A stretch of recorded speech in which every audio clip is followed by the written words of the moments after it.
नमस्कार, आप सबका स्वागत है गुरु मंत्र एकेडमी के यूट्यूब चैनल पे। आज हम बात करने वाले हैं यूपीपीएससी प्री, जिसको आप यूपीपीसीएस प्री भी कहते हैं। इसकी नोटिफिकेशन आ गया है और ये भी पता चल गया है कि इसकी परीक्षा की तिथि क्या होगी, इसकी डेट क्या होगा। अगर आप इसको पहले से भी जानते हैं, अगर आपके पास डेट है, ये इन्फॉर्मेशन है, फिर भी आपको वीडियो को पूरा देखना है, क्योंकि मैं यहाँ आपको तारीख बता के नहीं जाने वाले हूँ। हम इस बात पर भी चर्चा करेंगे कि इतने कम समय में, जिसमें आपकी परीक्षा जून में ही हो जानी है, इतने लंबे सिलेबस को, जो जीएस का पूरा पोर्शन आता है जिसमें आपको सीसेट तैयार करना है, इन सब को हम कैसे टैकल कर सकते हैं, कौन सा अपना शॉर्टेस्ट वे होगा, कौन सा सबसे मुफीद रास्ता होगा, जिस पे चल के, जिसको फॉलो करके हम इस परीक्षा को क्रैक कर पाएंगे। तो आइए हम इसको शुरू करते हैं अपने को कि किस डेट से हम अप्लाई कर सकते हैं। तो यह डेट आपका कौन सा हो जाएगा, इस डेट को आप देखिए, इसमें पूरा साफ साफ लिखा हुआ है कि आवेदन आरंभ करने की तिथि कौन सी है। यह हो जाती है आपकी 5/2/2021। मतलब आप अपना आवेदन कब से शुरू कर सकते हैं? आप अपना आवेदन शुरू कर सकते हैं 5 फरवरी से। किससे? 5 फरवरी से। और यह आप कब तक जमा कर सकते हैं? मींस इसको आप जमा कर सकते हैं, परीक्षा शुल्क जमा करने की अंतिम तिथि यह हो जाएगा आपका 2, और जो मींस लास्ट होता है कि परीक्षा तिथि के बाद भी आपका जो प्रिंट आउट होता है, वो आवेदन स्वीकार किए जाने की अंतिम तिथि, यह आपका 5/3 हो जाएगा।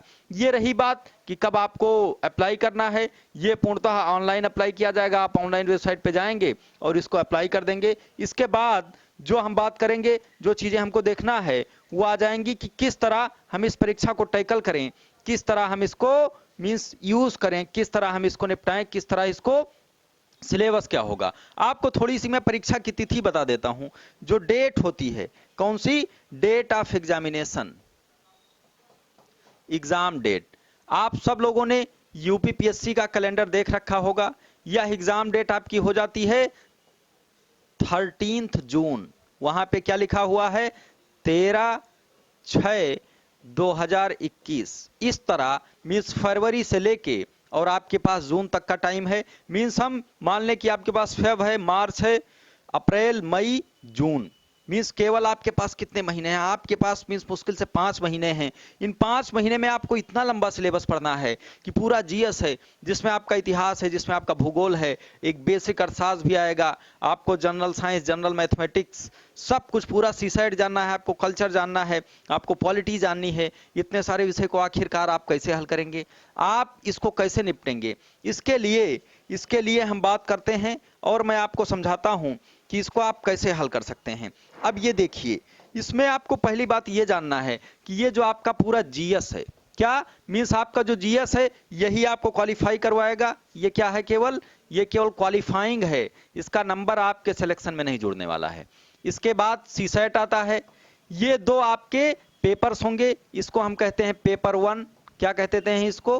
पेपर 1 कहते हैं। इसको कहते हैं पेपर 2 जनरल स्टडीज का। अब पेपर 1 में जो आपका पोर्शन है, यह आपका होता है जीएस, जिसको आप लोग कहते हैं जनरल स्टडीज। जीएस की हम बात करते हैं तो जीएस में मुख्य रूप से आपका इतिहास आता है, आपका भूगोल आता है, आपकी राज्य व्यवस्था आती है, अर्थशास्त्र आता है, उत्तर प्रदेश विशेष आता है, जनसंख्या आता है। इस तरह ये सभी बेसिक जो सब्जेक्ट्स हैं, इसमें जनरल साइंस भी आ जाएगा। ये सब आपका जीएस होता है। इस सब के लिए अगर आपने सब कुछ पढ़ रखा है तो बहुत बढ़िया बात है। अगर आपने नहीं पढ़ा है तो अब इतने लिमिटेड टाइम में आप कर क्या सकते हैं? इतने लिमिटेड टाइम में आप इसका पूरा सिलेबस देखेंगे, उसकी भी चर्चा हम लोग कर लेंगे। उस सिलेबस के हिसाब से आपको एनसीईआरटीज पढ़ लेनी है। जैसे अगर हम बात करें भूगोल की, किसकी? अगर हम बात करें भूगोल की, तो भूगोल के लिए आपकी एनसीईआरटी पर्याप्त है। क्या? भूगोल के लिए आपकी एनसीईआरटी पर्याप्त है। अगर हम बात कर लें राज्य व्यवस्था की, किसकी? राज्य व्यवस्था की, तो अभी आपके पास समय बहुत कम नहीं है, समय पर्याप्त है। इसके लिए आप पढ़ सकते हैं कौन सा? आप इसके लिए पढ़ सकते हैं एम लक्ष्मीकांत। क्या? एम लक्ष्मीकांत। ये राज्य व्यवस्था की बहुत बेहतरीन किताब होती है। अब मैं इसमें और ऐड कर देता हूं, और हम बात कर लेते हैं हिस्ट्री की, कि हम हिस्ट्री को कैसे पढ़ें। तो हिस्ट्री के लिए मीन्स जो इसके क्वेश्चंस आते हैं, क्योंकि हिस्ट्री में क्वेश्चंस लगभग रिपीट करते हैं, इसलिए आप एनसीईआरटीज कुछ एकाध बहुत पढ़ लें, जिसमें 6 से 8 तक की, वो नई और पुरानी दोनों पढ़ लें तो काम हो जाएगा। इसके साथ आपको घटना चक्र पूर्वावलोकन का, जिसमें खूब सारे क्वेश्चंस आए हैं, घटना चक्र पूर्वावलोकन, जिसमें इस बात की चर्चा की जाती है कि कौन कौन से क्वेश्चंस आए हुए हैं केवल घटना चक्र पूर्वावलोकन, इसमें ये किताब होती है जो पूरा सेट ऑफ क्वेश्चंस है, जिसमें अभी तक के मीन्स केवल उत्तर प्रदेश आयोग नहीं, मीन्स छत्तीसगढ़, मध्य प्रदेश, उत्तराखंड, जो अपने आसपास राजस्थान, आरएएस, आईएएस, उससे संबंधित जितने भी क्वेश्चंस आए हैं वो आपको मिल जाएंगे। और हिस्ट्री में जो कि एक मीन्स बढ़िया स्टैटिक पोर्शन है, इसमें क्वेश्चंस रिपीट हुआ करते हैं लगभग लगभग, इसलिए आपको इसको पढ़ लेना है। ये अब ये हम देख लेते हैं कि और जो है, जैसे आपको उत्तर प्रदेश विशेष है, उत्तर प्रदेश विशेष के लिए आपको कोई भी एक किताब ले लेनी है। अगर आपको कुछ नहीं मिलता है तो आपको घटना चक्र सबसे ऑथेंटिक है, इसको आपको फॉलो कर लेना है। परीक्षा वाणी की भी एक किताब आती है। अब बात आती है आपकी कि जनसंख्या को आप कैसे टैकल करेंगे।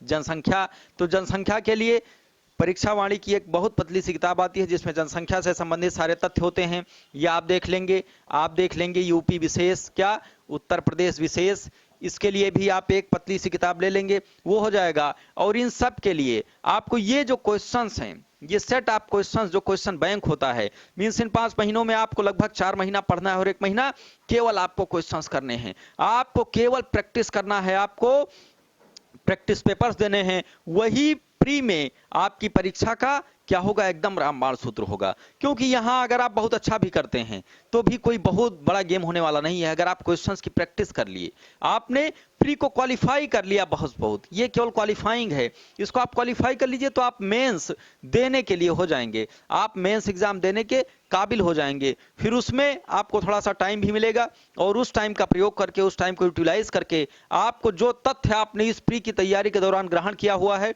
जो आपने सीखा हुआ है, फिर आपको उसको प्रेजेंट करना सीखना होगा कि हम इसको कैसे कॉपी पे उतारें, किसको हम कैसे बढ़िया से इस तरह लिखें कि एग्जामिनर को आंसर पढ़ने पे मजबूर करें। क्योंकि बहुधा होता ऐसा है कि अगर आप अच्छा नहीं लिखते हैं तो आंसर पढ़ा नहीं जाता है।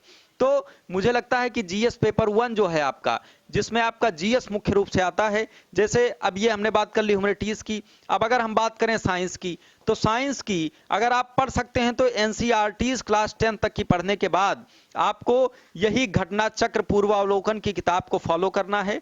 इसमें जो अभी तक आए हुए क्वेश्चंस हैं, उन क्वेश्चंस को आपको देख लेना है, एक बार कर लेना है, आप इससे कर लेंगे। लेकिन ये सब तो रही बात की जो स्टैटिक पोर्शन है, इसको हम कैसे टैकल करेंगे। अब हम आ जाते हैं मीन्स जो प्री का एग्जाम होता है उसमें मीन्स जो ट्रेंड रहा है अभी तक का, वो लगभग 20 से 40 क्वेश्चंस लगभग किसके आए हैं, वो 20 से 40 क्वेश्चंस आपके हो जाते हैं करंट अफेयर्स के। किसके? करंट अफेयर्स के। तो अब हम बात करते हैं कि हम करंट अफेयर्स से कैसे डील करें, करंट अफेयर्स को हम कैसे टैकल करें। जब बात आती है करंट अफेयर्स की, तो इसमें पहली बात तो आपको यह करना है कि आपको डेली न्यूज़पेपर पढ़ना है। क्या? डेली न्यूज़पेपर पढ़ना है। अब आप कहेंगे डेली न्यूज़पेपर पढ़ने से ऐसी कोई बात नहीं है, आपको यह भी जानना होगा कि न्यूज़पेपर कैसे पढ़ना है, क्योंकि न्यूज़पेपर में आप पूरा थोड़ी ना पढ़ना है। हो सकता है आपके इस न्यूज़पेपर से डायरेक्टली क्वेश्चंस ना आए, क्योंकि जो होता है आप सभी लोग क्या करते हैं, मैगजीन्स फॉलो करते हैं। तो आपको कोई भी एक बढ़िया सी मैगजीन आपको फॉलो करनी है।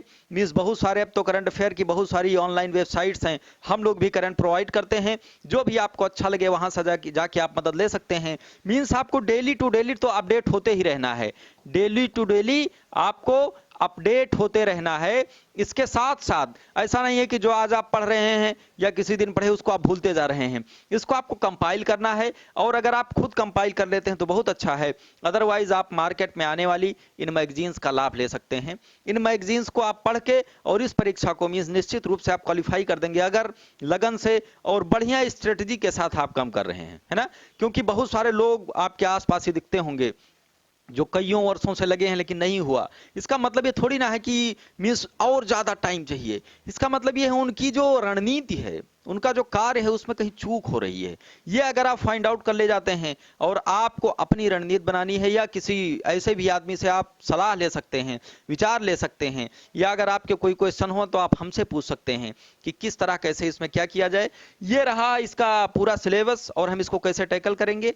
अब ये जीएस पार्ट 1 की बात हुई, मैं बात कर लेता हूं कि जो सीसेट होता है, अब कि आखिरकार हम सीसेट से कैसे निपटेंगे। तो सीसेट में जो मुख्य बात होती है आपका, इसमें आपको एलिमेंट्री मैथमेटिक्स आनी चाहिए। क्या आनी चाहिए? Elementary mathematics. मींस आपको कैलकुलेशन टाइप का, मैथमेटिक्स आना चाहिए जो लगभग क्लास 8 तक है। कभी कभी क्वेश्चन 10 तक के भी आ जाते हैं, लेकिन उसके लफड़े में हमको नहीं पढ़ना है, क्योंकि हमको यहाँ बहुत नंबर मिलके कुछ होना नहीं, केवल क्वालिफाई करना है। तो ये भी एक क्वालिफाइंग ही होता है। इसमें एलिमेंट्री मैथमेटिक्स के साथ आपका जो कथन और अवलोकन, जो मेंटल एबिलिटी टेस्ट करता है, उस सब को भी आपको देख लेना है। अगर आपको इसमें कुछ कठिनाई हो रही है तो सी सेट पे मार्केट में किताबें आ चुकी हैं, जिसमें सी सेट का कोई प्रीवियस ईयर क्वेश्चंस अगर आप लगा लें, मींस पिछले 10 साल के क्वेश्चन जो सी सेट में आए हुए हैं, तो आपका सी सेट हो जाएगा, आपका सी सेट क्वालिफाई हो जाएगा। और मैं आशा करता हूं कि आप सारे लोगों ने इस वीडियो को देख के मींस कुछ ना कुछ आइडिया जरूर बनाया होगा, जिसमें हमको फॉलो क्या करना है। मैं एक बार फिर रिपीट कर देता हूं, हमको जिस विंद को फॉलो करना है, जो सबसे मुख्य बात है, वो जीएस में हमको क्या देखना है। जीएस में हमको एनसीईआरटी उस सब्जेक्ट की प्लस घटना चक्र पूर्वावलोकन का क्वेश्चन, जो रिपीटेड क्वेश्चंस आते हैं, प्लस घटना चक्र पूर्वावलोकन का क्वेश्चन। ये एनसीईआरटी है जी, जैसे जनसंख्या में एनसीईआरटी नहीं है तो कोई भी आप टेक्स्ट या कोई भी बुक प्लस ये घटना चक्र पूर्वावलोकन आप फॉलो कर सकते हैं। निश्चित रूप से इतना कर लेने के बाद आप सफल हो जाएंगे। और प्री में मींस जिसमें आपको मींस क्वेश्चन लगभग क्लियर रहते हैं। अगर आप घटना चक्र वाली ये किताब उठा के देखेंगे तो आपको पता चलेगा कि एक टॉपिक से कितने एरिया से क्वेश्चन बन सकते हैं। ये तभी होगा जब आप खुद देखेंगे। मैं आशा करूंगा कि आप लोग ऐसा जरूर करेंगे। ये हो जाएगा। और टेक्स्ट प्लस ये घटना चक्र पूर्वावलोकन को हम फॉलो करेंगे। इसके साथ साथ हमको करंट अफेयर्स जरूर देखते रहना है, क्योंकि और ये जो स्टैटिक पोर्शन है, इसमें तो बहुत महारथी लोग बैठे हुए हैं, वो तो काम कर ही देंगे। आप जिसमें लीड बना सकते हैं, ये आपका हो जाएगा करंट अफेयर्स। दूसरी बात, इसमें जो दूसरा पोर्शन रहा, वो पोर्शन रहा सीसेट का। सीसेट की बात हम अगर करेंगे तो सीसेट क्वालिफाइंग होता है तो हर कोई जानता है, लेकिन इसके लिए आपको प्रीवियस ईयर क्वेश्चंस अगर आप कर लेंगे, प्रीवियस ईयर क्वेश्चंस एक बहुत बेहतरीन, तो भी आपको लाभ मिल जाएगा, आपको सफलता मिल जाएगी, है ना। ये रहा कि किस तरह हम इसको टैकल करेंगे। एक बार मैं फिर से रिपीट कर देता हूं कि इसकी डेट क्या है। इसकी डेट, जिस डेट से आपको इस फॉर्म को आप भरने लगेंगे, इस फॉर्म को आप भर सकेंगे, वह डेट कौन सी होगी। वह डेट आपकी हो जाती है 5 फरवरी मीन्स 5/2/2021 तक। और जो इसकी लास्ट डेट होती है, जो इसकी लास्ट डेट हो जाएगी इसको भरने की, वो आपकी मीन्स इसके 1 महीने बाद ही हो जाती है। वो हो जाएगी आपकी 5/3/2021। क्या हो जाएगी, ये डेट हो जाती है आपकी। मैं इसको फिर से ले आता हूं और ये दिखाता हूं आपको। ये डेट रही अपनी, जिसमें 2-3 तक हम फॉर्म भर सकते हैं और 5 तक पेमेंट कर सकते हैं। और प्री का हम भर सकते हैं कब से, 5 फरवरी 2021 से। ये रहा आपका फिर से डेट का क्रम, जिसकी हमने चर्चा की, जो मैंने आपको बताया। अब अगर आप लोगों को इसके विषय में कोई डाउट है, कुछ आप पूछना चाह रहे हैं, कुछ आप जानना चाह रहे हैं, तो आप तुरंत कमेंट बॉक्स में बिना किसी संकोच के, बिना किसी झिझक के तुरंत आप अपने प्रश्न को टाइप कर दीजिए, आपको उत्तर जरूर मिलेगा। और अगर आप हमारे साथ नए हैं, जिसमें हम लोग मींस पूरी जीएस की तैयारी के साथ साथ और कई वेंचर्स में काम कर रहे हैं, जिसमें UP TET, super TET, TGT, PGT, GIC means focus teaching exams पे मींस एकदम एक्सपर्टाइज है, लेकिन जीएस पे भी, इस पे भी बेहतरीन करने वाले हैं हम लोग। तो अगर आप नए हैं हमारे साथ, तो आप गुरु मंत्र एकेडमी को सब्सक्राइब कर लीजिए चैनल को, और हमारे साथ बने रहिए। और फिर आपको मींस डेली का डेली अपडेट मिलता रहेगा। जल्दी से जल्दी अपडेट मिलने के लिए, अपडेट के साथ उस पर और थोड़ा ओवरव्यू लेने के लिए और थोड़ा डीपली जाने के लिए आपको हमारे चैनल को सब्सक्राइब करना होगा, हमारे साथ आना होगा। मैं आशा करता हूं आप सारे लोगों ने सब्सक्राइब तो कर ही लिया होगा और नोटिफिकेशन की बेल भी एकदम प्रेस कर दी होगी। फिर मिलते हैं हम लोग किसी अगली खबर में, अगले नोटिफिकेशन में, अगली बहुत सारी जानकारी में। तब तक के लिए गुड बाय टू ऑल।